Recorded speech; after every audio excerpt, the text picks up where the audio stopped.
So when we talk about individual and interaction, Scrum, XP, whatever agile methodology or say sapient process, whatever, if you believe in individual interaction, then you will have something which gives an autonomy, empowerment to people, which gives some trust to the team members.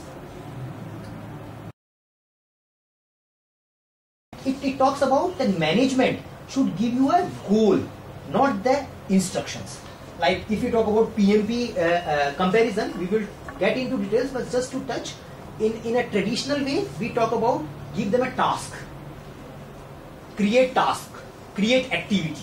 In Agile, we say don't create activity, just talk about the features which they have to deliver. Second value, working software over comprehensive documentation. Now, traditionally, when we talk about percentage completion, we talk about, okay, requirement baseline, 10% complete. Most of you must have marked your project 20% or 30% complete on the basis of requirement baseline. Some of you might have marked your project completion on the basis of design baseline. Now, in Agile, we speak about working software against comprehensive documentation. And the software is the only indicator or a measurement of progress. If you have done some documentation, there is no credit to it. So customer collaboration over contract negotiation. Now that is again another important point. Most of our Indian companies are working in a service environment where we don't bother. Yesterday I was this weekend I was taking PMP class, and there was a question: which of the following is not part of customer satisfaction? Then there was one option, the product is meeting the scope given. Then there was another option, there were 2-3 options, and there was another, the wrong option was project is profitable to the customer. So you are making profit or you are not making profit is not my business. That is a service industry approach. You gave me this scope, you said me you need this black thing, I gave it to you. It's your fault that you are realizing that you wanted a white. I am not at risk. That is a traditional way, or that is a service oriented way of looking at the project. Agile talks about that you need to deliver the value. Now, if the question is for Agile, the customer satisfaction is only driven by the profit customer makes. So even if you don't deliver the 100% of the scope, but if customer makes the profit, your project is successful. If you deliver 100% of the scope, if customer fails, your project is failed.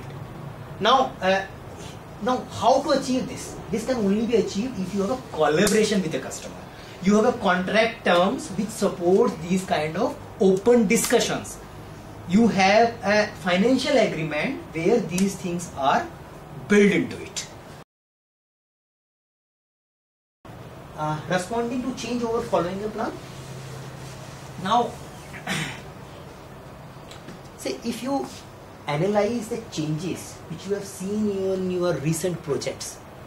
I have conducted surveys on LinkedIn, I am very active on LinkedIn, and I have even used my exposure, my interaction with various IT professionals, and I usually find that changes are primarily driven by error and omission. Like I forgot to tell you, I could not visualize it, I could not see that functionality, that's why I need that change. There could be another reason of change, like there is a business environment which is asking you deliver this because X person has done it, now we cannot compete till the time we have this software. Or you get really a value adding feature. Those things happens, but at very less frequency. Most of the time you get changes in your traditional approach because during the requirement analysis, the person who was giving requirement was not sure about it, could not visualize it. So those problems get automatically solved in Agile. So it's not like that if you are Agile, you keep changing whatever you are making. The error and omission issue is already taken care by the framework itself. You always doing incremental delivery, iterative delivery. So that gap is, if the system is built to remove that gap. Now second, if you get the value adding or business driven change, Agile says follow them. Because you are there to give profitability to the customer, not to scope, time and cost.